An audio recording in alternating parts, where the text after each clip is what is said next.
Hello and welcome to this new video on how to switch account in Temu. So if you are new here, subscribe and press the notification bell icon so you don't miss any upcoming further videos. Now let's get started. So firstly, you need to open the web browser of your choice. In the top of the web browser, there will be a search bar. Click on the search bar and type Temu. Now press entering the keyword.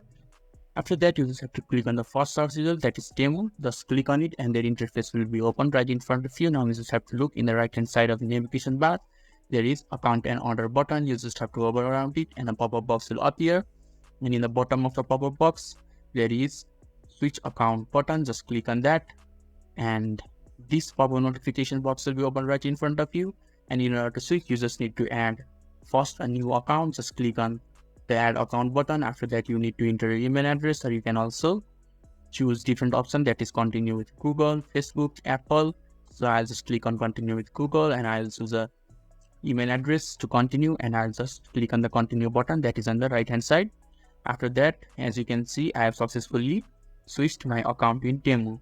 So if this video is helpful to you, give a thumbs up button. Thank you.